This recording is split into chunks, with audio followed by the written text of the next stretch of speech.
In the module on if and else, we briefly had a look at a couple of relational operators. When I talk about relational operators, I'm talking about things like greater than and equal to. You've seen those already. And let's now have a look at those formally. Let's make sure that we know each and every one of the 6 relational operators. Firstly, we have equals. Now you might think, oh well, that's pretty straightforward, but well, it is and it isn't. Notice that this symbol, the syntax, if you like, for comparing two variables for equality is the double equal sign. Compare that with the single equal sign, which is used for assignment, assigning one value to another variable. Single equals means assignment. Double equals means comparison. The number of times these are confused in the language of C is just uncountable. Mostly because programmers come from programming in other languages where they use single equals for comparison. So they do that out of habit. Now, the funny thing about it is that it will actually work. The compiler will allow the single equal sign in the place of a double equal sign. It means something completely different. It still means assignment. It doesn't mean comparison. But the compiler will let you do it, so the code will compile fine, but when it runs, it will not run as expected. That's something to keep a watch out for. If you ever find a piece of code that's not working as expected, I mentioned before that one of the first things to look for is a semicolon on the end of an if statement. Another one of the first things to look for is a single equals where you're supposed to use a double equals. Okay. We've also got apostrophe equals. Now we use, when we see the word apostrophe, when we see the symbol apostrophe, we always think of the word not. So that we read apostrophe equals as not equals or does not equal. In other words, if X does not equal Y, blah, blah, blah, blah, blah. Also we have is greater than. Now we've seen that before. That's a greater than sign. Straightforward, and the opposite of that is less than. We also have a greater than or equal to sign,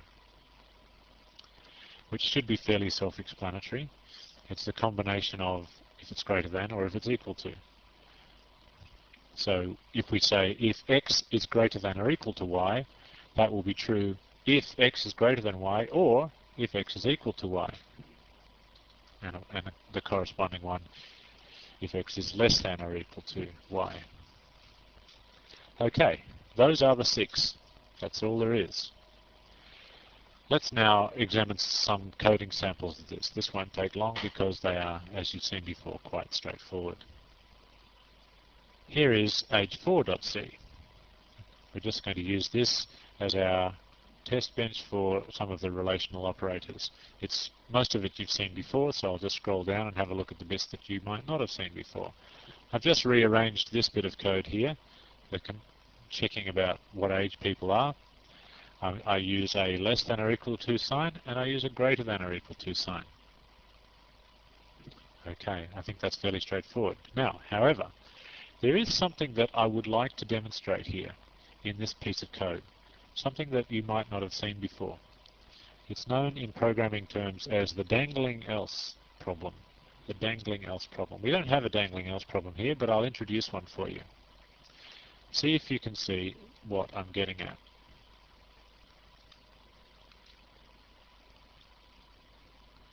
Oops, deleted one too many lines there. Okay. Now we potentially have a dangling else problem. It's this little else right here. The first if statement is if age is less than or equal to 19. The second if statement is if age is greater than or equal to 13. Which of those two if statements is the else attached to? That's the question. Well, you say, well, it's obviously attached to this if. Well, why do you say that? What if I rewrote the program like this? Just removed a bit of white space. And now I said, which if is the else attached to? Okay, now it's not so clear, is it? It looks like it could quite easily be attached to the very first if statement. And thus we have this dangling else. We have this else stuck out at the bottom of everything, and we don't know which if it's attached to. That's why it's known as the dangling else problem. Now this obviously compiles, and it will obviously run. So the compiler is going to make a decision. The question is, which decision does it make? And I'll just give you the answer because I can't expect you to know. The else is always attached to the closest if, the closest one. So if you read back up the page, the first if that you come to that could possibly be connected with that else is the one that it's connected to. I'll redo this slightly now, and you'll see a slightly different state of affairs. Okay, now we don't actually have a dangling else problem at all. Before, I told you that the else was going to be attached to the previous if statement, the closest if statement, which would have been, of course, if age is greater than or equal to 13. Now, I've just rewritten the code slightly by adding some curly brackets, and this time it is clearly attached to if age is greater than or equal to 19. And the reason is this. We go through this if statement, and we get to the end of this. Now, if we go on to the next line, the compiler would be expecting to see an else here, but there isn't one. Instead, it reaches a curly brackets, which means that's the end of that if. That if is over. If we reach curly bracket, close curly bracket, then we couldn't possibly have an else statement. So this else now can only possibly belong to the first if. So that is what you do if you need the else to be attached to the first if, when it was actually going to be attached to the second if you didn't put any brackets in at all. That's the solution. Okay, I'll just put things back the way they were. Okay, let's have a look at this line here.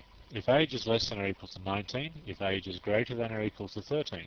Now obviously, if age fulfills both those two criteria, then the person must be a teenager. They're in the range 13 to 19 inclusive. Notice I use the word inclusive there because we're dealing with less than or equal to and greater than or equal to. So or equal to means inclusive, essentially. So that's a pretty straightforward collection of if statements. But I'm wondering, is there possibly a way that you could say on one line, on one if statement, somehow if age is between 13 and 19 inclusive? Is it possible to say that?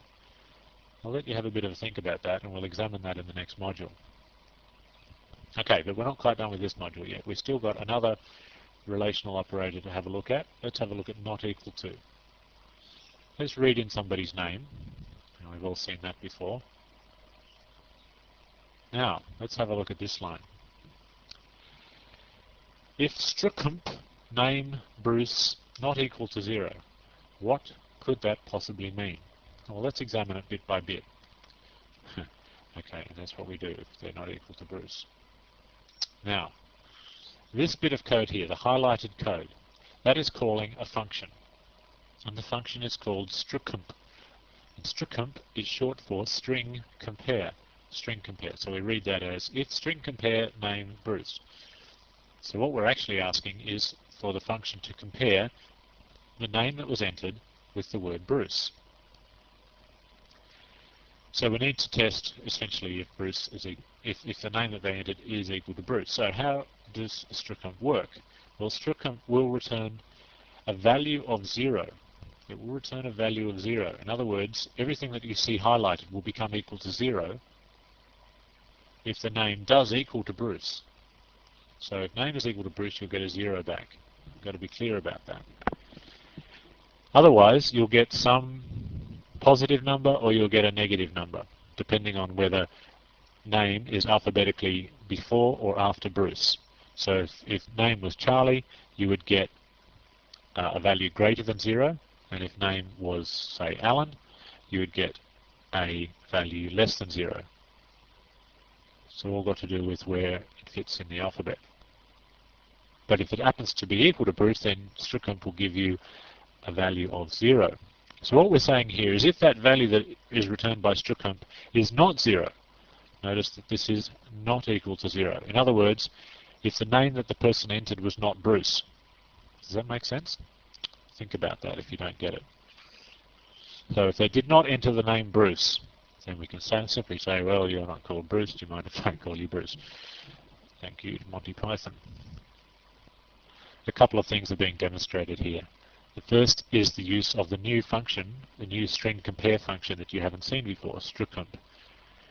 And the second is the use of the not equal to operator, just here. And thirdly, we're seeing that you can actually put an entire function call inside an if statement and compare it with something. When I say compare it to something, what I mean is I'm comparing the results of the function call to the value of 0. So, that's about it. We've had a look at greater than or equal to, less than or equal to, not equal to, and in previous chapters we also saw the equal to, the double equals, and we also saw a greater than sign. I think we even saw a less than. So, that pretty much wraps it up for relational operators.